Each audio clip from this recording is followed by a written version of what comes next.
bienvenue à tous. Je vous remercie d'être, présents, ce soir, pour cette présentation qui devrait durer, grand maximum, je dirais 15 minutes. Et voilà, c'est un plaisir vraiment pour moi d'en discuter même à 18:00, sur le sujet de la RGP du RGPD. C'est un sujet vital pour nos vies professionnelles et personnelles et on en parle, de plus en plus. Ça aide à décomplexifier le sujet. C'est surtout l'objet de ma présentation, c'est de rendre très simple quelque chose qui, même pour moi, me paraissait, vraiment complexe, au tout début. Et puis c'est un sujet vital, il est là pour nous protéger, vous, et moi. Vous verrez avec des chiffres, ça va le devenir, de plus en plus. Donc avant d'entrer dans le vif du sujet, j'en profite pour me représenter. Je m'appelle Andreas Trupin, je suis business analyst, chez Midral, qui est une société de conseil, de visualisation de données. On est un pure player data, on travaille avec environ 500 références, donc ça veut dire beaucoup d'occasions de discuter, de RGPD, de voir des traitements de données, personnelles et sensibles et de côtoyer ce sujet, au quotidien. Et j'ai construit ce webinaire avec ma collègue Martha, qui je vais te donner la parole. Bonjour tout le monde et merci beaucoup Andreas. Donc, bienvenue à ce webinaire qui a été travaillé par Andreas. Pour ma part, vous dire que ce webinaire il est enregistré, donc vous pourrez avoir les replays de ces webinaires demain. On va vous l'envoyer par mail ainsi que les supports qu'Andreas il va utiliser. Je me suis pas présentée, je suis Martha et je suis responsable marketing. Je vous donne la bienvenue et j'espère que vous allez profiter. Merci Martha. Donc, transition effectivement, donc l'idée pour moi, c'est que vous sortiez de la réunion, sensibilisés et qu'à votre tour, vous puissiez sensibiliser vos collègues sur le RGPD et surtout, selon vos cas, que vous sachiez concrètement qu'est-ce que vous devez faire. Alors, soit pour finir de vous conformer ou débuter votre conformité à RGPD en tant que sous-traitant, en tant que responsable, de traitement de données et pour tout le monde, dans nos vies perso, que vous sachiez comment, défendre vos droits et comment être vigilant. Pour cela, donc les 15 minutes, elles vont être, dédiées à, une première entrée en matière. Je vais vous remettre un peu de contexte sur le RGPD, très simple pour comprendre la logique derrière.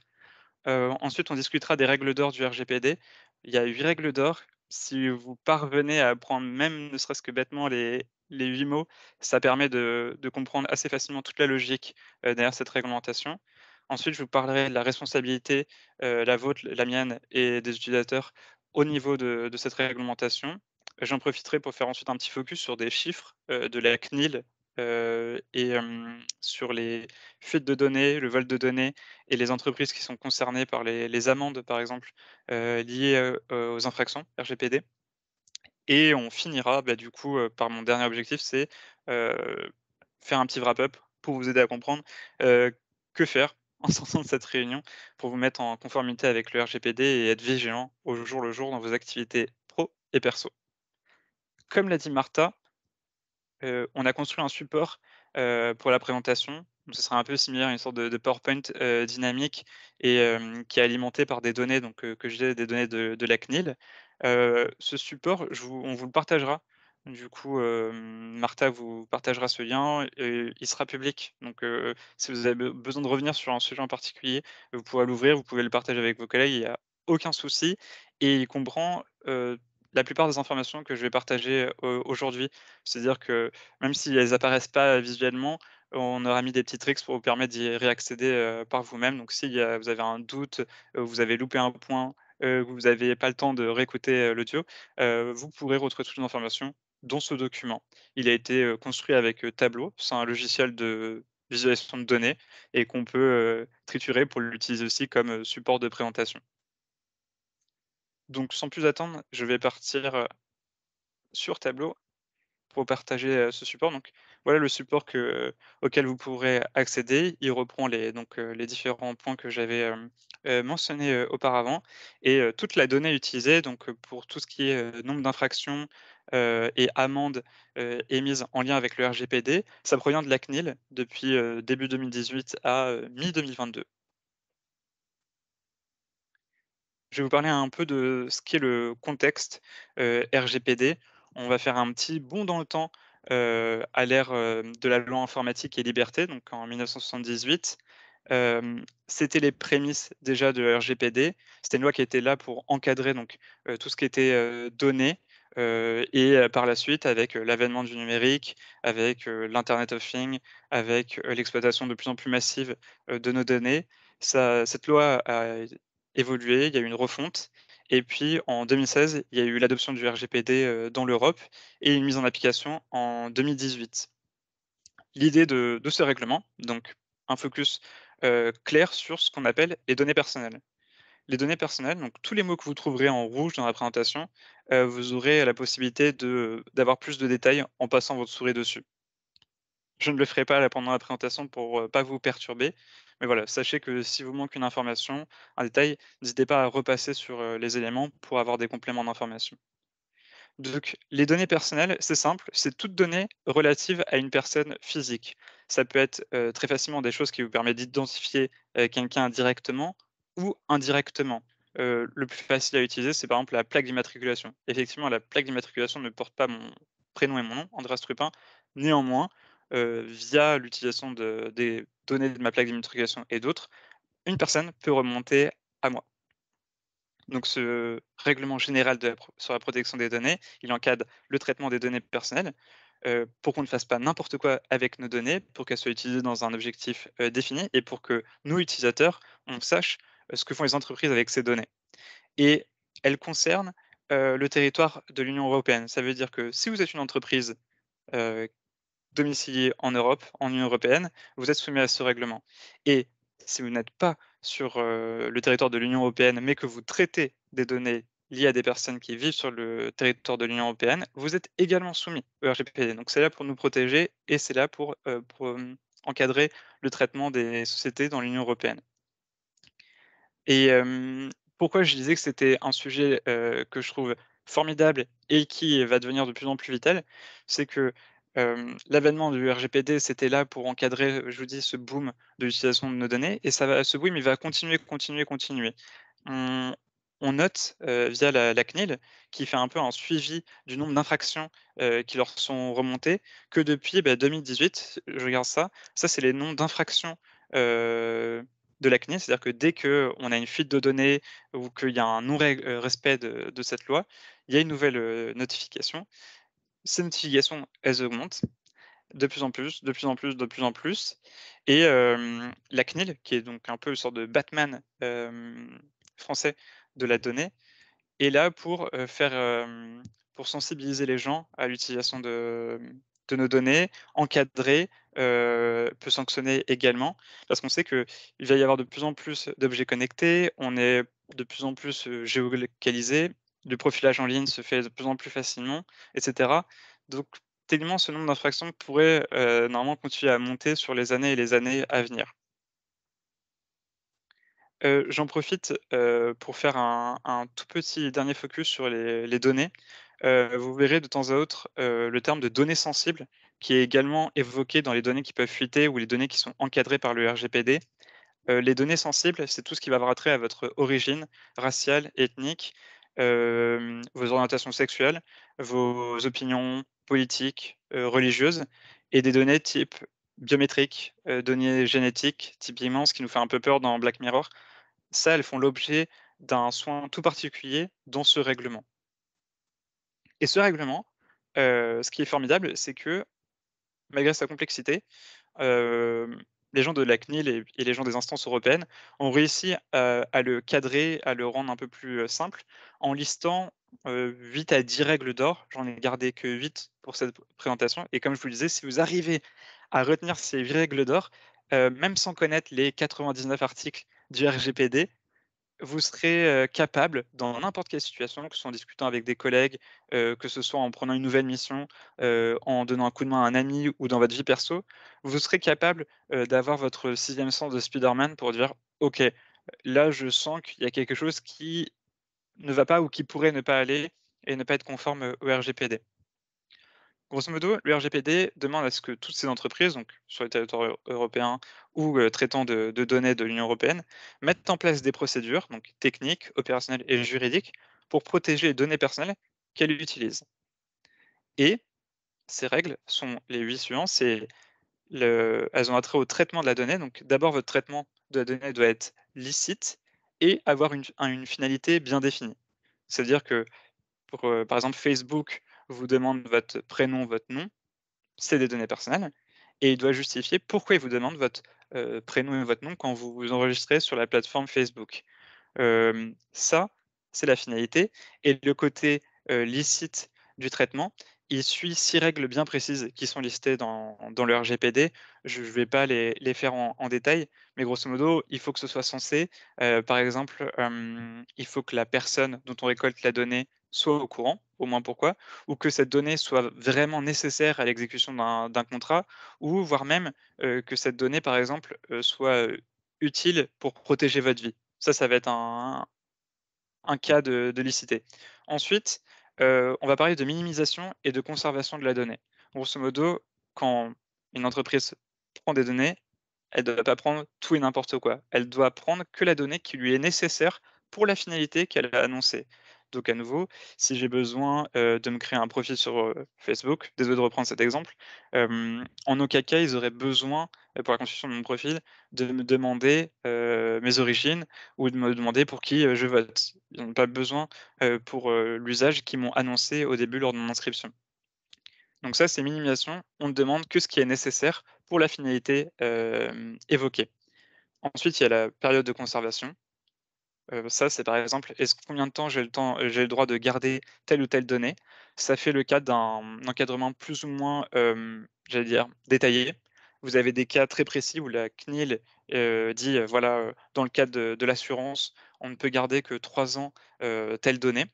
Dans tel autre cas, on peut le garder 5 ans et puis il y a parfois des flous un peu plus artistiques et là, ça va être des recommandations de la CNIL et la justification de la part de l'entreprise de pourquoi elle trouvait juste, de dire qu'elle conserve tant ou tant de temps, la donnée. Ensuite, il y a ce qui est sécurité et protection. Normalement, toute entreprise doit s'assurer que la donnée qu'elle, collecte, qu'elle utilise, qu'elle traite, est doit être, protégée avec les bons moyens. Ça veut dire qu'elle doit justifier pour n'importe quel traitement, voilà, j'ai mis en place, hem, telle protection, il y a que ces personnes-là qui peuvent y accéder, donc voilà. Et puis si on est dans le cas d'une donnée sensible, elle doit faire preuve de 3 fois plus d'efforts. Le nombre d'efforts doit être à peu près relatif avec la sensibilité de la donnée et son accès. Ensuite, il y a tout le travail de transparence, ça veut dire que tout traitement doit être disponible pour les gens. Et enfin, le respect des droits, c'est ce qui nous concerne nous, utilisateurs. Normalement, si on collecte de la donnée, hem, vous devez, vous utilisateurs, avoir un droit, par exemple, de regard sur ce qui a été collecté, de modification, même de rapatriement. Vous pouvez demander le portage de vos données.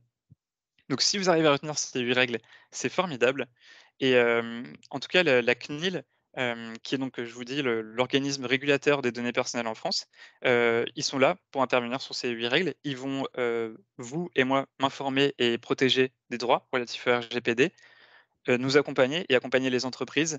Ça veut dire vous accompagner à vous mettre conforme à la réglementation. Ils ont également un rôle d'anticipation et d'innovation, c'est-à-dire qu'ils travaillent avec des startups, ils ont un laboratoire pour, déceler les signaux faibles, comprendre les nouvelles technologies, voire même se prononcer, donner des recommandations, au sujet de, par exemple, la surveillance massive, dans les villes. Ils vont se prononcer, dessus. En 2022, ils avaient géré, je crois, à peu près plus de 6 000 cas, plaintes, liées à des infractions RGPD. Ils ont prononcé, je crois quasiment une cinquantaine, de sanctions et d'amendes et ils peuvent contrôler n'importe quelle entreprise, même des ministères publics, toute personne sous le joug du RGPD pour voir s'ils sont conformes avec cette réglementation. Ça peut être un contrôle, sur place, sur papier, à distance. Ils peuvent à tout moment, contrôler et il faudra du coup montrer patte blanche et montrer votre conformité. Et en cas de non-respect à des 99 articles du RGPD ou en tout cas à une de ces 8 règles d'or, les entreprises, encourent des sanctions, qui peuvent, varier. Le montant est relatif à la gravité déjà de l'acte et ensuite est également, lié à la taille de l'entreprise. Donc, ils avaient même un barème où, ça pouvait monter jusqu'à 4 du CA, pour certaines, infractions et du coup, voilà, j'avais, profité, la CNIL partageait ces chiffres. Donc en 2021, c'était à peu près, 214 millions d'euros d'amende, surtout payés en partie par, Google et Facebook, sur cette année. Et du coup, donc, je vais parler maintenant des rôles importants, au sein des entreprises, pour ce respect de la RGPD. Donc la CNIL, va venir contrôler que tout est bien fait, mais qui sont les personnes, qui sont responsables au sein de l'entreprise, heu, par rapport au RGPD? Il y a 3 personnes. Il va y avoir le responsable de traitement, c'est la personne primordiale. C'est elle qui a défini les usages, les traitements de données personnelles et qui a défini les moyens avec lesquels ils vont être mis en œuvre. Ensuite, il y a les sous-traitants. Donc, par exemple, si vous avez un prestataire externe pour, vos logiciels informatiques, si vous avez une agence de com, bref, toute entreprise qui intervient à un moment ou à un autre et peut utiliser, des données personnelles que vous leur «prêtez» entre guillemets, on appelle ça des sous-traitants dans le cadre de la loi.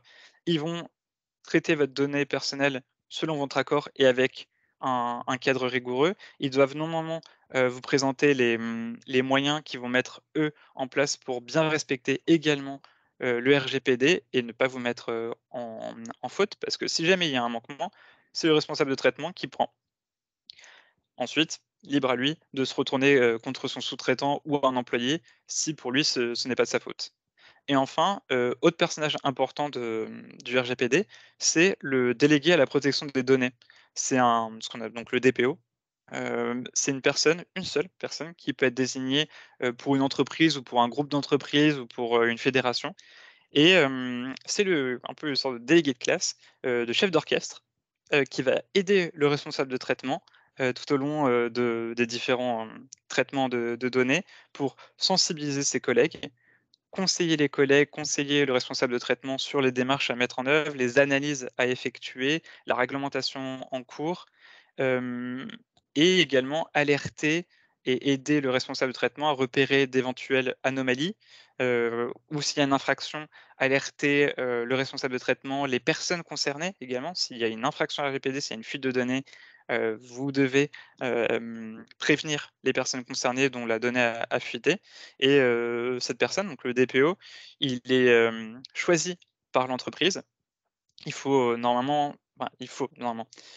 être capable d'avoir des compétences techniques, sur tout le RGPD. Il doit être capable de justifier de connaissances juridiques sur le sujet. Il doit avoir les moyens, que lui prête, l'entreprise pour mener à bien toutes ses missions de sensibilisation, de conseil, d'information, d'alerte. C'est pas un rôle anecdotique, c'est pas quelqu'un qu'on pointe du doigt et c'est fait. C'est quelqu'un qui va être désigné auprès de la CNIL et elle peut vérifier qu'il a bien tout ce qu'il lui faut pour mener à bien ce travail et il travaille surtout en collaboration avec le RT, toutes les directions, des métiers, les usagers et également les autorités de contrôle. Donc quand la CNIL, viendra vous contrôler, si, vous avez un DPO, elle échangera, avec lui. J'en profite pour dire également que le DPO n'est pas obligatoire sur votre entreprise et de toute manière la CNIL vous dit les 3 cas dans lesquels, c'est obligatoire. Ça peut être relatif à la volumétrie de données que vous traitez, à la sensibilité de données que vous traitez ou dans le cadre, d'entreprises, très particulières. C'est contenu dans le document, vous inquiétez pas. Je terminerai juste cette, slide par un point important. J'ai je parle vraiment de la vie entreprise. L'exception domestique, c'est, dans votre sphère privée, l'utilisation de données personnelles que vous faites pour votre usage personnel est exemptée de cette loi. Par contre, soyez méfiants. Quand vous êtes, chez vous, vous avez peut-être, une enceinte connectée, votre téléphone, qui eux captent tout ce que vous dites et même la CNIL le conseille d'éteindre, ses appareils connectés, son téléphone quand vous discutez de sujets sensibles, chez vous. Donc méfiez-vous de ça et surtout sachez qu'ils ne sont pas exemptés de la loi. Donc eux, par contre, ils tombent sous le joug, du RGPD. Et petit moment, un peu sensibilisation sur, les risques. La CNIL, donc du coup, chaque année, référencie, toutes les infractions qui ont été commises et dans la notation de leur grille, ils vont indiquer quel type d'entreprise, a vu une infraction de la RGPD du RGPD et quelles données ont, fuité ou ont été volées, ou sont concernées par l'infraction. Je profite de ce slide juste pour vous montrer, 3 points, importants. Sur la partie en haut à gauche, vous avez le type d'entreprises qui sont concernées. Si je vais d'année en année, si je vais en 2018, 2019, 2020, on se rend compte progressivement que c'est l'administration publique, sociétés liées aux sciences et aux techniques et santé sociale et enfin finance et assurance qui sont les plus concernées. Ça va rejoindre un peu ma première slide, c'est les entreprises où vous avez les plus gros pools de données, le plus grand pool de traitement et d'utilisation de la donnée, donc une multiplication, des risques, mais également, si je regarde à droite, quels sont le type de données, volées, on a essentiellement donc, vos coordonnées, vos informations d'état civil, qui sont, volées, mais celles qui intéressent le plus, par exemple, du vol, ça va être des données financières. Donc tout ça, c'est des données faciles à voler ou alors très intéressantes à voler et qui va favoriser donc ces 4 types d'entreprises. Hem, la CNIL référencie également la taille des entreprises qui sont concernées par ces fuites de données. Vous voyez ça en bas, donc on a les petites entreprises à 0,5 personnes jusqu'aux grandes entreprises. On n'est pas loin, pour chacune entre 20 et 25, donc tout le monde est concerné, même des grosses entreprises. Peut-être que les très, très grosses, donc au-delà de 5 000 personnes sont, moins, touchées parce qu'elles mettent souvent en place, plus de moyens, pour, se protéger. Mais, personne n'est à l'abri. Heu, enfin, je viens sur, l'origine l'origine de la fuite. Bon, c'est pas toujours une fuite, ça peut être, un vol de ces infractions. Ce qui est en rouge, en fait, donc c'est la représentation des infractions, d'origine malveillante. Celles qui sont en grise, c'est ce qui est accidentel et ce qui est en noir, c'est, ce que la CNIL n'a pas su, qualifier ou qui a été un entre-deux. On voit que plus de 50 des infractions sont d'origine malveillante, donc c'est avec des rançons logiciels, du vol, que ce soit en allant dans les locaux, on vous dérobe un badge, on vous dérobe un post-it, on vous dérobe votre ordinateur, ça fait partie, du vol. Ça va être du phishing. C'est pour ça que, par exemple, dans le rôle du DPO, il y a des campagnes de prévention, avec des fausses campagnes de phishing. Mais on voit également que 25 quasiment des fuites ou des infractions sont liées à des accidents internes et ça, tout au long du traitement de la donnée. Si vous faites une bêtise, si vous publiez de la donnée, involontairement à la mauvaise personne, au mauvais destinataire, que vous égarez un document, tout ça, ça rentre dans l'accident, interne. Donc restez vigilants à vos effets personnels et professionnels en toutes circonstances. Même quand vous quittez, votre poste, par exemple, je sais que les gens ont tendance à faire des blagues, à écrire votre ordinateur, c'est un bon moyen de vous sensibiliser et soyez vigilants tout au long, du cycle de valorisation de la donnée. J'aurai l'occasion d'en reparler juste sur la slide suivante, mais c'est jusqu'au bout, même à la mise au rebut et hem et cette sensibilisation donc et n'hésitez pas à garder ces exemples, pas pour inquiéter vos camarades, mais mais plutôt pour les sensibiliser. Un autre moyen un peu plus, facile de retenir ces exemples, on vous a fait avec, Martha un repris, une version un peu grossière du cycle de valorisation de la donnée. Ça part de la collection jusqu'à la mise au rebut de la donnée. Soyez vigilants quand vous collectez la donnée. Est-ce que vous collectez le bon volume de données? Est-ce que vous avez prévenu les gens dont vous collectez la donnée de ce que vous êtes en train de faire? Là encore en 2021, il y avait 3 énormes entreprises, qui s'étaient, pris des amendes de 1 à 2 millions d'euros. Je crois Total Energy, il y avait également AG2R La Mondiale, donc il y avait de l'assurance, il y avait plusieurs groupes qui avaient été épinglés parce que, par exemple, dans les campagnes de démarchage, téléphonique, elle n'indiquait pas toujours si l'appel était enregistré, quelles données étaient récoltées, pourquoi faire, et cetera. Donc soyez vigilants au niveau de la collecte. Au niveau du stockage, on avait vu les règles de minimisation, de la durée de stockage, aussi l'accès au stockage, qui a le droit d'y avoir accès. Quand vous faites le traitement, toujours réfléchir à nouveau, pour quel usage il va être, cette donnée va être traitée, qui aura accès à ce traitement. On peut également réfléchir en amont à l'impact de l'utilisation de la donnée et la CNIL met à disposition en plus des outils très sympas pour savoir, quel est l'impact de mauvais traitements ou de mesures pas suffisantes. Et ensuite, il y a l'utilisation de la donnée. J'en profite pour faire un petit encart, pour les, sous-traitants. Dans l'exemple où, vous êtes amené en tant que consultant ou autre chose, en tant que collègue, à intervenir sur un sujet, vous utilisez de la donnée personnelle, pour le compte d'une entreprise et puis demain, vous avez fini votre mission et vous avez à nouveau, à disposition de cette donnée et vous décidez d'en faire l'usage personnel pour n'importe quoi, vous devenez responsable de traitement. Vous définissez un nouveau, cadre d'utilisation, donc vous êtes pénalement responsable. Donc il faudra réfléchir à nouveau. Est-ce que vous avez prévenu les bonnes personnes? Est-ce que, l'utilisation que vous allez faire de ces données est licite, documentée? Et enfin, la mise au rebut, j'en ai parlé avant, donc tout ce qui est travail de suppression, de maintenance et de mise au rebut, vos feuilles, n'importe quoi, faites attention, soyez vigilants. Donc tout ça, ça vous concerne, dans votre vie, professionnelle et également dans votre vie, personnelle. Hem, la CNIL, donc l'organisme que j'évoquais, fait un super travail pour, sensibiliser les gens.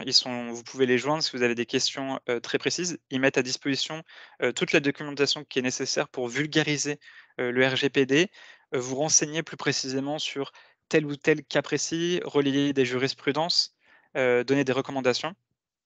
Moi, mon conseil, à la limite, si vous voulez continuer à creuser le sujet, de votre côté, c'est premièrement, faire un état des lieux de l'existant, donc revoir par rapport à la réglementation, est-ce que votre structure, votre activité est concernée?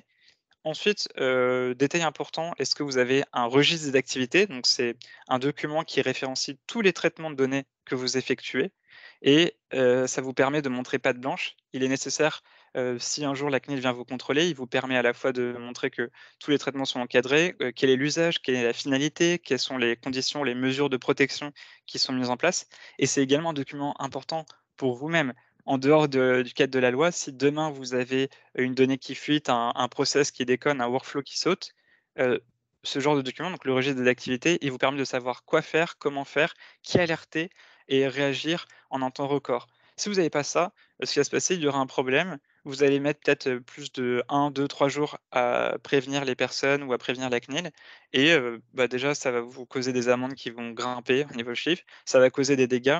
Il y avait, en 2021, 500 000 dossiers, je crois, de patients, de laboratoires qui avaient fuité sur le web. On avait mis un moment avant de s'en rendre compte. Ça a joué aussi un rôle. La donnée était mal protégée et cetera, mais le temps qu'on s'en rende compte et le nombre de personnes qui ont été impactées, ça a joué un rôle dramatique, déjà pour eux et puis pour le montant de l'amende.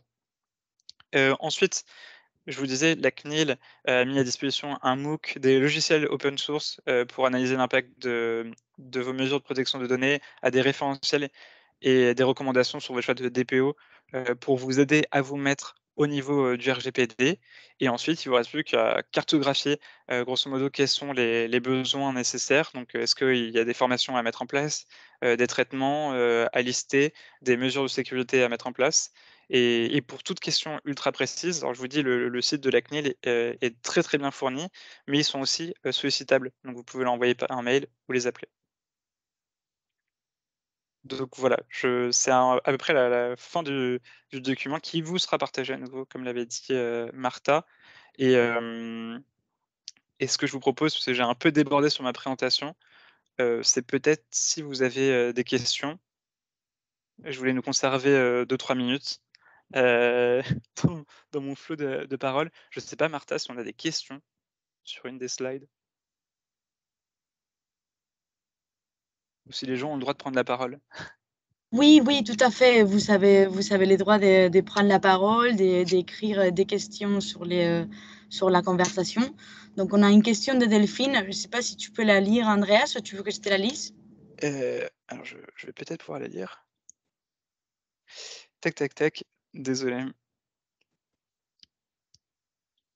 Olivier Alors, aussi. quelles données doit-on crypter selon le règlement? Pardon, désolé Martha, je vais les prendre, une par une. Donc Allez. c'était, quelles données doit-on crypter selon le règlement?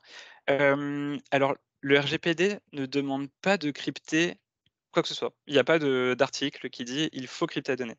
Néanmoins, il y a des recommandations pour le chiffrement, les algorithmes, à utiliser, ça pas de souci. Mais il n'y a pas vraiment d'obligation, textuelle, cette donnée doit être cryptée, cette donnée ne doit pas être cryptée. Néanmoins, si je reprends les 8 règles d'or, vous avez l'entreprise a un devoir de protection et de sécurisation de la donnée, en particulier la donnée sensible. Donc si demain la CNIL, voit que vous êtes en train de manipuler des données, très sensibles et que, elles sont mal protégées, voire pas chiffrées, alors que ça serait facile évident pour vous, vous pouvez être retoqué. Donc en fait, j'ai envie de répondre en 2 temps. Hem Selon votre cas, vous pouvez voir s'il y a des recommandations précises de la CNIL dessus. Vous pouvez comme ça en profiter aussi. Je vous dis, tous leurs tutoriels pour savoir quel algorithme utiliser ou ne pas utiliser sont, superbes et si vous avez le moindre doute, et là s'il y a un doute, c'est qu'il vaut mieux les chiffrer. Si vous avez le moindre doute, ils sont sollicitables, heu, au cas par cas.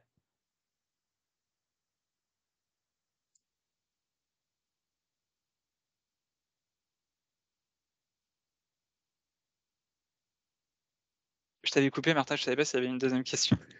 Non, c'est bon, c'est bon. Merci Delphine pour ta question. Je vois qu'il y a quelqu'un qui est en train d'écrire. Ah, voilà.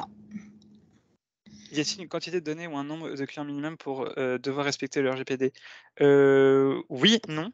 Pardon, je fais un oui, non, mais parce que je réponds à 2 questions. Il n'y a pas de quantité minimale. Dès que c'est de la donnée personnelle et que c'est UE, vous êtes sous le joug du RGPD. Par contre, cette volumétrie de données, elle est très importante pour le choix du DPO. Hem Ils n'ont pas donné de nombre, minimal de données, traitées par votre entreprise qui vous obligerait à sélectionner un DPO. Par exemple, si je suis un médecin traitant, j'ai pas besoin d'élire de DPO dans mon cabinet. Par contre, si je suis un hôpital, pour eux, c'est un traitement à grande échelle de données, donc du coup, je dois sélectionner un DPO. Donc pour répondre à votre question, Costin, pas de quantité, minimale ou de nombre de clients minimal pour respecter le RGPD. Olivier évoquait effectivement une étude comparée des amendes annuelles collectées en UE versus USA ou autre. Alors je rappelle, le RGPD, c'est, que cadre UE. Ils ont néanmoins, tout un gros bloc sur le portage et le transfert des données, d'un pays à l'autre en Union européenne et en dehors de l'Union européenne.